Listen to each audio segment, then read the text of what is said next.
मित्रों, जैसा कि हम सभी जानते हैं, हिंदू धर्म में समय के कालखंडों को 4 युगों अर्थात सतयुग, त्रेता युग, द्वापर और कलयुग में बांटा गया है, जिसमें कलयुग को मानव जाति का सबसे श्रापित युग कहा गया है। लेकिन मित्रों, आप यह नहीं जानते होंगे कि विष्णु पुराण में महर्षि व्यास जी ने कलयुग को सर्वश्रेष्ठ युगों में से एक बताया गया है।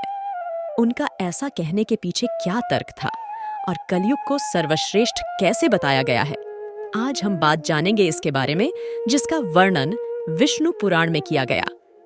कथा शुरू करने से पहले दोस्तों, चैनल पर नए हो तो वीडियो को लाइक करें और चैनल को सब्सक्राइब करें। तो कथा शुरू करते हैं मित्रों।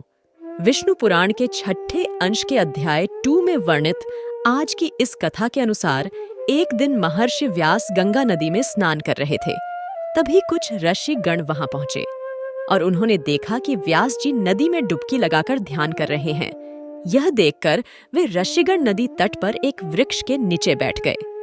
फिर कुछ समय बाद महर्षि व्यास जब ध्यान से उठकर जल में खड़े हुए, तब वे कहने लगे कि युगों में कलयुग, वर्णों में शूद्र और इंसानों में स्त्री श्रेष्ठ है। ऐसा कहकर उन्होंने जल में फिर से एक डुबकी लगाया और फिर कुछ समय बाद बाहर निकलकर बोले, शूद्र, तुम श्रेष्ठ हो, तुम धन्य हो। यह कहकर महामुनि फिर से जल में मग्न हो गए और फिर जल से निकलकर बोले, स्त्रियां ही साधु है और उनसे धन्य कोई नहीं है। गंगा तट पर वृक्ष के पास बैठे हुए ऋषियों ने जब यह सुना तो उन्हें बड़ा ही आश्चर्य हुआ और फिर वे सभी आपस में बात करने लगे कि अब तक तो हम लोगों ने सुना था कि युगों में कलयुग श्रापित युग है और जातियों में ब्राह्मण ही श्रेष्ठ है, तो फिर व्यास जी ऐसा क्यों कह रहे हैं? तब फिर उनमें से एक ऋषि ने कहा कि इस प्रश्न का उत्तर सिर्फ व्यास जी ही दे सकते हैं। तो फिर कुछ समय बाद व्यास जी जब उन ऋषियों के पास पहुंचे, तब उन ऋषियों ने इस प्रश्न का उत्तर व्यास जी से मांगा।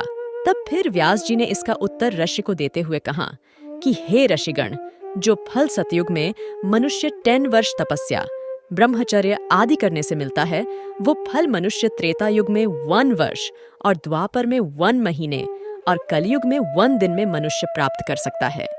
इस कारण ही मैंने कलयुग को श्रेष्ठ कहा है। वहीं जो धर्म सतयुग में त्याग, त्रेता में यज्ञ, द्वापर में देवार्चन से प्राप्त होता है, वही कलयुग में प्रभु के भक्ति और कीर्तन मात्र से मिल जाता है। कलयुग में मनुष्य एक छोटे से परिश्रम से सफलता हासिल कर सकता है, इसलिए मैंने कलयुग को श्रेष्ठ कहा है। इसके बाद आगे वेदव्यास जी कहते हैं कि कलयुग में शूद्र कैसे श्रेष्ठ है, मैं आप सबसे कहता हूँ। तब फिर वेदव्यास जी कहते हैं कि ब्राह्मणों को पहले ब्रह्मचर्य व्रत का पालन करना होता है, तब फिर भी वेद, शास्त्रों एवं मंत्रों का अध्ययन करके तीनों वर्णों को मार्गदर्शन एवं धर्म की ज्ञान देते थे, जिससे वह परम पद को प्राप्त होते हैं। इस कार्य के लिए उन्हें अनुशासन एवं धर्म की मर्यादा में रहने की आवश्यकता होती है। लेकिन अब कलयुग में बहुत से ब्राह्मण इन मर्यादाओं का पालन नहीं करते हैं, इसलिए उसे परम पद की प्राप्ति जल्दी नहीं होती है। लेकिन आज इस कलयुग में भी ऐसे वर्ण हैं जो इन मर्यादाओं उन पर लागू नहीं होती है, और वे हैं शूद्र वर्ण। शूद्र वर्ण कलयुग में द्विजों और अन्य वर्णों का सेवा करने से ही उन्हें परम लोक की प्राप्ति कर लेगा।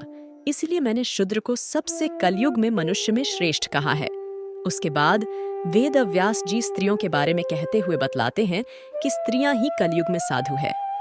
ऐसा इसलिए वेदव्यास जी कहते हैं कि कलयुग में अधर्म का साम्राज्य अधिक होगा और लोग अपने धर्म का पालन सही से नहीं करेंगे। कलयुग में कई स्त्रियां ऐसे भी होंगे जो अपने पतिव्रता धर्म का भी सही से पालन नहीं करेंगे। ऐसे में जो स्त्री अपने पतिव्रता धर्म का पालन एवं अपने परिवार का धर्म पूर्वक सेवा भाव करेंगे, उन्हें ही परम पद की प्राप्ति होगी, जो कलयुग में सभी स्त्रियों के लिए संभव नहीं होगा। इसलिए मैंने स्त्रियों को साधुओं के समान धर्म पूर्वक कर्म करने वाला कहा हूँ। दोस्तों, ऐसी कथा सुनने के लिए हमारी वीडियो को लाइक करें और चैनल को सब्सक्राइब करें।